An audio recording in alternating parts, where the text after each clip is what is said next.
मोनसे जोबोरैनो दुखुनांथाव खौरां। बर' हारिनिफ्राय गिबि खेब गोदान दिल्लीयाव बागुरुम्बा मोसाखावरि हानजाजों मोसाहैफानाय बिथां जयदेब ब्रह्मआ रुंसारि जाबाय। क'क्राझार बातारमारि गामिनि जयदेब ब्रह्मआ बयजोंबो मिथिसार जानाय सासे समाज सिबियारि आरो गागि नोगोरारि सुबुंमोन। मिन्थिनो मोननाय बादिब्ला 1956 मायथाइयाव गोदान दिल्लीयाव खुंजानाय 26 जानुवारि सुबुंखान्थि सानाव बर' हारिनिफ्राय गिबियै बागुरुम्बा मोसाखावरि हानजाजों मोसाहैफादोंमोन बिथां जयदेब ब्रह्मआ।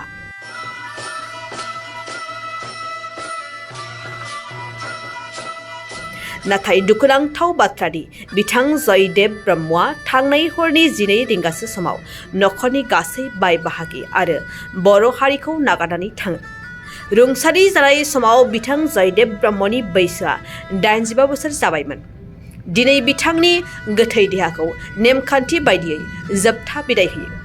मख'नो गोनांदि रुंसारि जयदेब ब्रह्मआ एमएलए लरेन्स इस्लारिनि आंगो बिमायमोन। एमएलए लरेन्स इस्लारि बिथाङा दुखुथिया नखराव नुजाथिफैनानै बिमाय जयदेब ब्रह्मनो जोबथा मान बावफैनानै गोथौ दुखु मोननाय फोरमायदों। रुंसारि जयदेब ब्रह्मआ थांना थानाय समाव गुबुन गुबुन आफादफोरजों थानानै समाजनि आरो हारिनि खामानि मावबोदोंमोन। बर'फोरनि आलादा रायजो बड'लेण्डनि थाखाय सोमावसारनायावबो बिथाङा मैखोमै बाहागो लाबोदोंमोन। दिनै रुंसारि जालांनाय जयदेब ब्रह्म, बैसोआ 85 बोसोर। बिथाङा आंनि आमाय जायोमोन, जोंनि आइनि बिदा। बिथाङा सासे समाज सिबियारि सुबुंमोन। एफसिआइआव बिथाङा साख्रि मावोमोन। बिनि उनाव रायखांजाथाव बाथ्राया जाबाय बर'नि गिबिसिन मोसाहैनाय दिल्लीयाव जे 1985 नि 26 जानुवारि रिपाब्लिक डेआव मोसाहैजेननायाव बिथाङाबो सासे मोसागिरिमोन। आरो बिनि अनगायैबो समाजनि गुबुन गुबुन हाबा हुखायाव बिथाङा बाहागो लाग्रा सासे सुबुंमोन। क'क्राझार केथलिक चार्चनि बिथाङा सासे फाउन्डार। बिथाङानो गिबि क'क्राझाराव बाप्तिस्मा लाजेननाय सासे सुबुं। आरो बेबायदियैनो क'क्राझाराव बे डन बस्क' जि स्कुल बेफोरखौ गायसनफैनायाव बिथाङा बाहागो लादोंमोन। जे डन बस्क'आ दा बयजोंबो मिथिजानाय बा मोनसे क्वालिटि एजुकेसन होनो हानाय होननानै बयबो दा बुङो। बे स्कुलखौ गायसननायाव बिथाङा बाहागो लादोंमोन। आरो बिनि अनगायैबो बिथाङा बे बातारमारि गामिनि गोबाव बोसोर सासे गावबुरा महरैबो गामिखौ बेंनाय एबा समाजनि हाबा मावनायाव बिथाङा बाहागो लाबोदोंमोन। सासे बयजोंबो माने मोजां मोनजाग्रा, बयजोंबो मानिजाग्रा सासे सुबुं होननानै दिनै जोङो बुंनांगोन। मानोना गामियाव गुबुन गुबुन धोरोम, गुबुन गुबुन समाजफोर दङ, बयजोंबो खौसेयै रायजो जाबोदोंमोन। दिनै बिथांखौ जों खोमानानै लानायाव न'खरनि हिसाबै जों दुखु मोनदों। आरो बेवहाय गोबां आफादफोर, समाजनि दैदेनगिरिफोर, खाथि खाला गामिनि रायजो राजाफोर बयबो फैनानै दुखु फोरमायफैदों। थांनाय बड'लेण्ड जे सोमावसारनाय, बे सोमावसारनायावबो जोबोद बे आमाया माने हेफाजाब होबोदोंमोन। क'क्राझार दख'रानि दैदेनगिरिफ्रा फ्राय बे आमायनि न'खरावनो थायोमोन। आमायनि जेफोर फिसाला सानै बिथांमोनाबो आन्दलनाव दंखायोमोन, बाहागो लादोंमोन दख'रायाव बै समाव। आरो फ्राय क'क्राझार टाउननि खाथिनि गामि हिसाबै क'क्राझार टाउनाव फैनाय गुबुन गुबुन जायगानि मानसिफ्राबो बे न'खराव बेबायदिनो थाफैयोमोन, हेफाजाब होयोमोन। दिनै बयबो गोसोखांलायदों बे बाथ्राखौ। जेयानो जाया मानो माने दिनैनि बे दुखुनि समाव न'खरनि जानानै बा सासे सुबुं हिसाबै बिथांनि रुंसारि जानाया जोबोद खहा। जों गोबां सानदोंमोन बिथांनि मोनसे इन्टारभिउ लाहोनो थाखाय, खिन्थु समा जायाखिसै। माब्रै मोसाहैजेनामोन, सोर सोर मोसायामोन, बा गावनि बै समफ्राव मा बेबायदि हारिमुजों लोब्बा दंमोन, खिन्थु बेखौ जों हास्लाबाखिसै। हरखाबै लोमजानानै बिथाङा रुंसारि जालांबाय। जोङो क'क्राझार मेडिकेल कलेजाव एडमिट खालामदोंमोन, खिन्थु मैया गाव ब्रा ब्रा न'आव फैनो होनना फैदोंमोन। अक्सिजेननि एसे आंखाल बायदि जादोंमोन मोनायाव अक्सिजेन जोङो लायना होफैदोंमोनब्लाबो खिन्थु मोनायाव बिथाङा रुंसारि जालांदों। आंनि बिदा देरसिन जयदेब ब्रह्म, जायखौ गामियाव थांजाम बोराय ओरैना बुङो, आयं चक्रमणि, बियो बर' समाज दैदेनगिरिमोन। बे आयंआनो गावनि फिसालाखौ थोरसि बोराय, थांजाम बोराय, लथा बोराय बिदि होननानै गालांनायमोन। दा आदाया आं नुनायाव बियो आं जेब्ला उन्दै होनबा क'क्राझार गभर्नमेन्ट हायार सेकेन्डारि स्कुलाव बियो स्कुलाव थाङोमोन। थांनानै जों आरो बिदा फंबाय बुरजाखाय बारा फरायनो मोनाखिसै आदाया। बिनिफ्राय हाल खदालबो हमोमोन।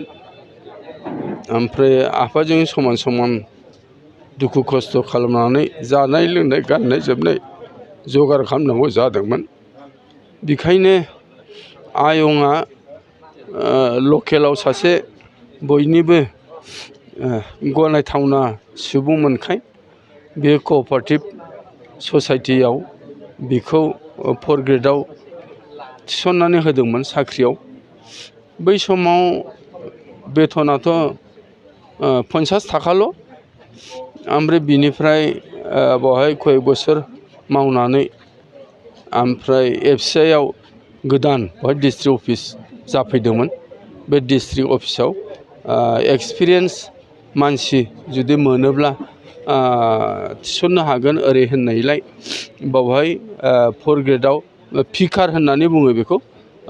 4 ग्रेडब्लाबो बिनि डिजिगनेसना पिकार, PICKER पिकार।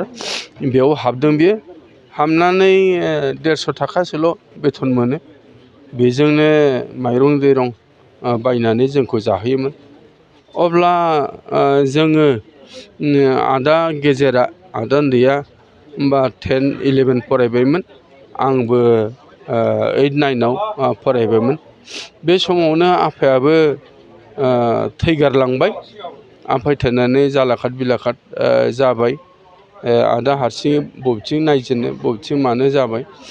बियो साख्रि मावनानैबो गामिनि आरो समाजनि आरो बै समनि बर'फोरनि हाल साल, बर' मिडियाम जायाखै बे समाव बर'फोरनि हाल सालजों बियो गोरोबनानै सोलियोमोन। बर' समाजनि गिदिर गिदिर मेल मिटिंखौ नैबे जोंनि नैबावहाय LP स्कुलाव खान्थाल गिदिर दंमोन। बावहायनो ज' जानानै बिसार खुङोमोन। बे बिसार खुंनायफोरखौ गासैबो आदाया आग भाग लायोमोन। आयंआ बिसार खुंग्रा, आदामोनहा खोनासंग्रा, गामिनि गासैबो रायजो राजाखौ लानानै बेबायदिनो आदाया संसारखौ सोलिबोदोंमोन। मोनसे समाव जेब्लानाखि बिसोरो सेंग्रा 16, 17 बोसोर जाबाय, अब्ला रिंकु दामसा हानजा बै समाव 6आव दिल्लीयाव गणतन्त्र दिबसनि थाखाय मोसाहैनो थाखाय जोंनि भातारमारिनि दलखौ लेंदोंमोन। बेवहाय बे लेंनायाव जोंनि भातारमारिनिफ्राय आदा गिदिर जयदेब ब्रह्म, भीमदेब ब्रह्म आयंनि फिसाज्ला, बिनिफ्राय रान्थें होननाय आरो चन्द्रमहन होननाय आरो बेरलां होननाय, बे साबाया आरो सिख्लासाफोर 6-7 जनसो बिसोरो माइ गायनाय मोसानाय आरो बागुरुम्बा मोसानाय बेफोरखौ बिराद मोजाङै रिहार्साल होनानै दिल्लीयाव थांदोंमोन। बयबो दैदेनगिरिया आयं चक्रमणि ब्रह्मआनोमोन। हजों थांनानै जोंनि भातारमारिनि गामिजों, बबेखानि बै समनि बर'फोरनि दैदेनगिरि मदाराम ब्रह्म, पद्मश्री मदाराम ब्रह्मआ बे समाव बे सान्सआवनो गावनि फिसाजो सानैखौ जोंनि दोलोआव सोनानै होदों। बे जोंनि दोलोआव सोनानै होनायाव मोसानायावथ' दख'ना जोमग्रा जोमनानै मोसाबाय। नाथाय बिसोरो मोसाखांनानै दस्रा ड्रेस गाननानै देलाय मालाय थायोमोन। बेवहाय एसे नाम्बारा जोंना खम जादों मानो होननानै बुङोबा सोरबा इनफ्लुयेन्सियेल मानसिबो बावहाय दंदेरो माने लेखा गोरों माने समाजनि गिदिर गोलावनि फिसाफोर बेवहाय हाबदेरनानै दं नङाबाथ' गामिनिफ्राय जोंना थांनायाथ' सहज सरल जेरै दं ओरैनो गानै जोमै थानाय रायलायनाय मानाय बिसोरो एखमबा हारसाबो रायलायो माबो रायलायो रानि गुनि होननायमोनहा बेबायदिनो खालामदोंमोन बिसोरनि नाम मोजाङा इन्दिरा ब्रह्म आरो अन्जलि ब्रह्म इन्दिरा ब्रह्मआ सनल कसारिजों हाबा जाहैदों आरो अन्जलि ब्रह्मआ बै गौरिपुराव धुबुरीनि सासे प्रफेसारमोन बेजों हाबा जादों जेखि जादोआ आदाया बे मोसानायाव मुंदांखा जानानै बिसोरो मेडेल मोनबोनो हादों बर'फोरनि गेजेराव सिगांसिन दिल्लीयाव मोसाहैनाय आरो बान्था मोनबोनाया बे आसामनि बिथोराव सेकेन्ड बान्था मोननो हादों नङाबा सेथि बान्थाखौनो मोननो हागौमोन बै रानि गुनिमोननि बे आखल दिन्थिनायनि थाखायनो सेथि बान्थाखौ आसामाव बा बर'फ्रा बा आसामाव मोननो हायाखै जेखि जादोआ जेब्लानाखि गिलु बालु जोंनि आबसु आन्दलन जायोमोन एकदम हादोर डिभाइड आसाम 50-50 बे समाव जोंनि भातारमारिया बावहाय सोरबा बेबायदि आन्दलनकारि थाफैयो मायो होननानै पुलिसफ्रा खुनु दिन बिसास खालामामोन मानोना आयंआनो बे थानानि एकदम माने गागि चेयारमेन जानानै दंमोन बे 20-25 बोसोरा ओमफ्राय आफायाबो सिखाव हमना हरग्रा बिनेस्वर ब्रह्मखौथ' मिथिगौ बिनेस्वर ब्रह्मनि माबा बिफा आदैयाबो बे माबामोन BDPनि सेक्रेटारिमोन बिदि सिखाव हमनानै हरग्राखायनो बावहायसो सोरबा उग्र हादोर बिग्रा मानसिफोर जमा जानानै थाफैनो बेखौ खुनुदिन बिसास खालामोन ओंखायनो बावहाय बे जोंनि न'आवनो गासैबो रायजो राजाफ्रा फरायसाफ्रा सोरबा भलुन्टियार्स फर्सनि मानसिफ्राबो बाव फैनानै थाफैयोमोन जाहोनाय लोंहोनाय आदायानो गासैबो नायजोबोमोन पुलिस थुलिस माबाफोर सुंसुत्र खबर लायोबा बे समावथ' गावबुरानावसो खबर लायो आदाया गासैबो बेखौ बानस'जोबोमोन खुनु दिन बेबायदि सोरखौबा हमनानै लांनाय सोरखौबा माबा खालामनाय बेबायदि गैयामोन जुदियोब्लाबो PTCनि बाव आन्दलनाव थै गलायदोंमोनब्लाबो थेवबो बे भातारमारि गामिखौ पुलिस थानाया बिसास खालामामोन माब्लाबाबो इनाय खालामोन आं आरो दिनै बे दुखुनि समाव मा होनबावनो आरो बुंनांगौ जेबो गैला आदाया बहुद खस्थ' खालामनानै आंखौ कलेजाव फोरोंदों कलेजाव फरायखांनानै आङो साख्रि बाख्रि मावनानै बियादैफोरखौ नायदों बिनानावफोरखौ नायदों बे आदानि थाखायनो जों एसेब्लाबो लेखा रोंनानै जों गावबागाव जानो हादों हा हु गैयाब्लाबो गावनि खायदा बायदा साख्रि बाख्रि बिजनेस मावनानै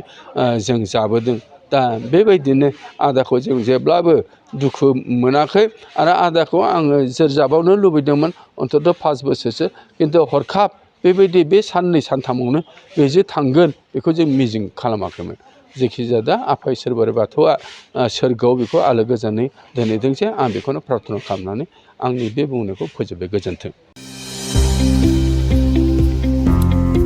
सोलोंथाइ बोसोर 2023-24नि थाखाय फरायसाफोरनो गोदानै मुं थिसननाय लानानै फैदों क'क्राझारनि डक्टर सभा ब्रह्म मिउजिक आरो फाइन आर्ट्स कलेजआ